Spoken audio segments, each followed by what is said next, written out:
Hello boys. आज मैं एक नया सिलसिला शुरू करने लगा हूँ। Some important rules of grammar, जो इम्पोर्टेंट पेपर के लिहाज से आपके लिए ज़्यादा इम्पोर्टेंट है, वो डिस्कस करेंगे। वो फर्स्ट ईयर सेकंड ईयर की ग्रामर के लिए भी और एमडी कैट में भी ये काम आ सकता है। तो सबसे पहला हम जो स्टार्ट करने लगे हैं वो दो वर्ड्स हमारे पास हैं, वो है दो नाउन हमारे पास हैं, कलेक्टिव नाउन है। एक है कमेटी और दूसरा है ज्यूरी। आपको पता है ये कलेक्टिव नाउन है, इसमें बहुत से मेंबर हो सकते हैं, ये मेंबर्स का मजमूआ है। ठीक है, ये एक तो है नहीं, ये मुख्तलिफ मेंबर्स का मजमूआ है।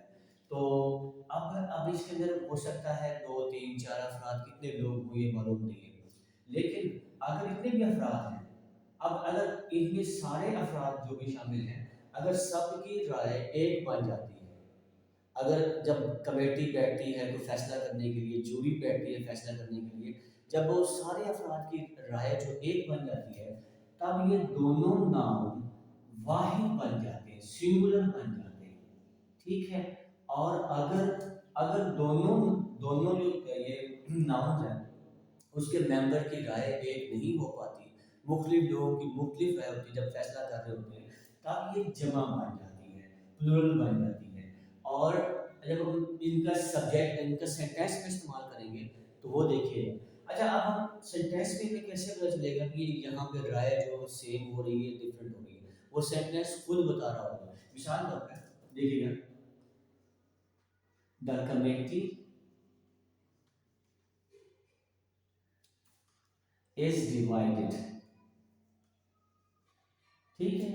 अगर फिर देखिएगा, द jury are united।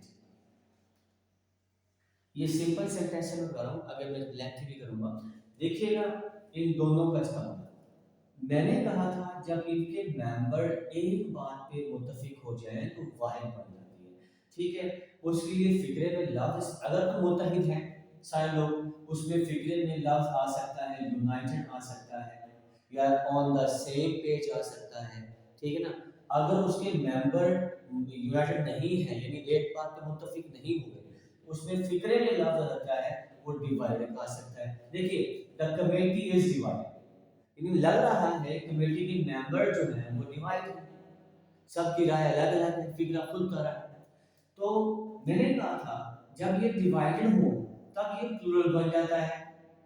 ठीक है ना, जब इसके मेंबर डिवाइडेड हो तो प्लूरल बन जाता है। और आपको पता है अगर हमारे पास सब्जेक्ट प्लूरल है, अगर सब्जेक्ट जमा हो जाए, प्लूरल हो जाए, तो लाजमी होता है वर्ब भी प्लूरल हो जाए, क्योंकि सब्जेक्ट ने वर्ब के साथ एग्रीमेंट किया होता है, जैसा सब्जेक्ट वैसा वर्ब।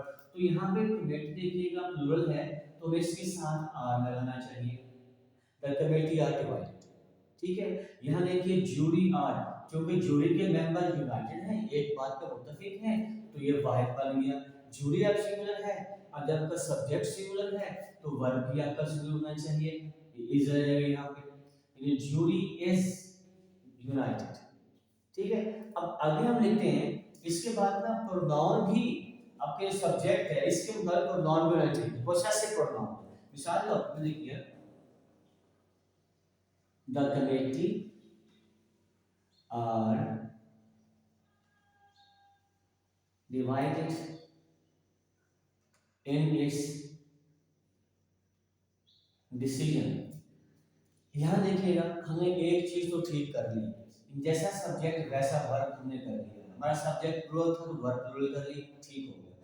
अब देखिएगा, ये जो आपका सब्जेक्ट है, क्या इसके मुताबिक प्रोनाउन भी सेम ही है? जो प्रोनाउन की पोसेसिव फॉर्म है वो ठीक है, the committee were divided in their verdict. ये इट सिंगुलर, इट की है ना, इस सिंगुलर के लिए है, और हमें हमारे पास क्या है, हमारे पास वाइट थोड़ी है, हमारे पास जमा है, हमारे पास जो नाउन है, जो सब्जेक्ट है वो जमा है। अगर हमारे पास सब्जेक्ट जमा है, उसी के मुताबिक हमारे पास जो प्रोनाउन है वो भी प्लूरल होना चाहिए, जमा होना चाहिए, उसकी पोसेसिव प्लूरल होनी चाहिए।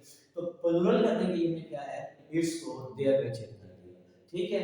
यानी ये आप देख लिया आप लोगों ने, ये दो नाउन है, इन दोनों नाउन का यूज आपने देख लिया, कभी सिंगुलर और कभी प्लूरल।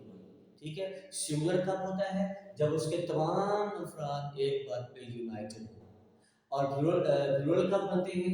जब उसके मेंबर एक बात पे मुत्तफिक ना हो। उसके लिए फिक्रे में खुद एक लफ्ज इस्तेमाल हुआ होगा, या डिवाइड होगा या यूनाइटेड होगा।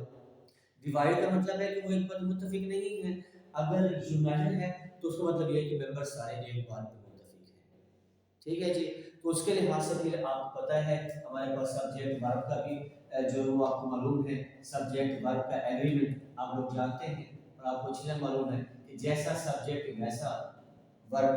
अगर आपके पास सब्जेक्ट सिंगुलर है तो वर्ब भी सिंगुलर लगाएंगे आप। और आपको ये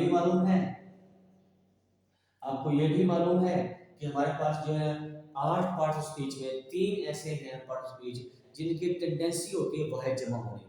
कौन कौन से हैं आपको मालूम है? पहले आप जानते हो शायद नाउन है, नाउन की वाहिद जमा होती है सिंगुलर, वो तो आपको मालूम भी, हम करते भी रहते हैं। उसके बाद प्रोनाउन की भी सिंगुलर और वाहिद जमा होने की टेंडेंसी होती है प्रोनाउन की भी। ठीक है, इससे ही है, ही को अगर हम जमा में लेंगे तो दे बन जाएगा। ठीक है, और इसके अलावा तीसरा जो पार्ट ऑफ स्पीच है वो वर्ब है, इसकी भी टेंडेंसी होती है वाहिद जमा होने की। ठीक है, तो ये देख लिया आप लोगों ने वाहिद जमा वर्ब। मिसाल के लिए मैं कहता हूं मेरे पास बेस फॉर्म ईट है, हमने इसको वाहिद करना है, हमारे पास सब्जेक्ट वाहिद है तो आप ईट से लगा दो, एस लगा दो।